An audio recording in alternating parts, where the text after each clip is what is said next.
आगे परमेश्वर के पुत्र ईसा मसीह संसार को बता रहे हैं अपने शिष्यों को, देखो मैं तुम्हें भेड़ों के समान भेड़ियों के बीच में भेजता हूं। जो सेवा कार्य के लिए संसार के कोने कोने में सेवा कार्य कर रहे हैं, उनका सेवा कार्य इतना आसान नहीं है, क्योंकि उनको भेड़ियों के बीच में काम करना पड़ता है, दुष्टों के बीच में काम करना पड़ता है। ये ईसा मसीह के समय भी था और आज तो बहुत ज्यादा है। देखो मैं तुम्हें भेड़ों के समान भेड़ियों के बीच भेजता हूं, इसलिए सांपों के समान बुद्धिमान और कबूतरों के समान भोले बनो।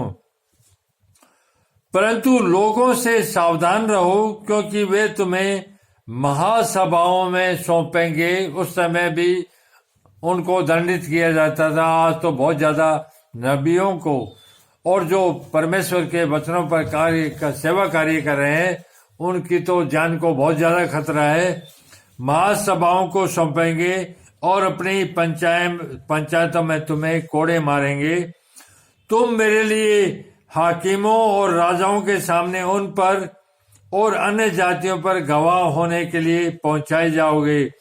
जब वे तुम्हें पकड़वाएंगे तो यह चिंता न करना कि हम किस रीति से या क्या कहेंगे, क्योंकि जो कुछ तुमको कहना होगा वह उसी घड़ी तुम्हें बता दिया जाएगा।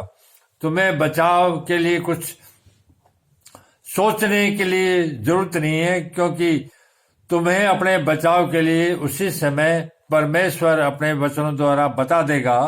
क्योंकि बोलने वाले तुम नहीं हो, परंतु तुम्हारे पिता का आत्मा तुम में बोलता है। क्योंकि बोलने वाले तुम नहीं हो, क्योंकि तुम्हारे अंदर जो आत्मा है वो तुम्हारे पिता की आत्मा है। वो खुद बोलेगी और खुद तुम्हारे शरीर की रक्षा करेगी। भाई भाई को और पिता पुत्र को घात के लिए सौंपेंगे। भाई भाई और पिता पुत्र को घात के लिए सौंपेंगे। और बच्चे माता पिता के विरोध में उठकर उन्हें मरवा डालेंगे। बच्चे माता पिता के विरोध में उठकर उनको मरवा डालेंगे। मेरे नाम के कारण सब लोग तुमसे बैर करेंगे। ईसा मसीह के नाम के कारण उस जमाने में भी लोग बैर करते थे, आज तो बहुत ज्यादा बैर है। पर जो अंत तक धीरज धरे रहेगा उसी का उद्धार होगा। लेकिन धीरज धरने वाले का अंत तक उद्धार होगा। जब वे तुम्हें एक नगर में सताए तो दूसरे को भाग जाना। मैं तुमसे सच कहता हूं, तुम इजराइल के सब नगरों में न फिर चुकोगे कि मनुष्य का पुत्र आ जाएगा। जब तुम सारी जगह घूम फिर लोगे तो परमेश्वर का पुत्र आ जाएगा। चेला अपने गुरु से बड़ा नहीं होता और न दास अपने स्वामी से।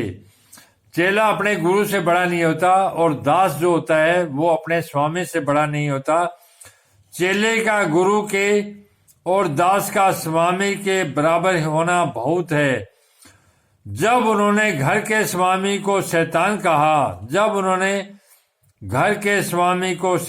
कहा, तो उसके घर वालों को क्या कुछ न कहेंगे। तो संसार में भोले बन के रहने की जरूरत नहीं है। कबूतर के समान भोले बनो। लेकिन तुम्हारे जीवन में संकट आए तो सांप की तरह तुम सतर्क रहो और डंक मारना भी जानो, क्योंकि अपना बचाव करना बहुत जरूरी है।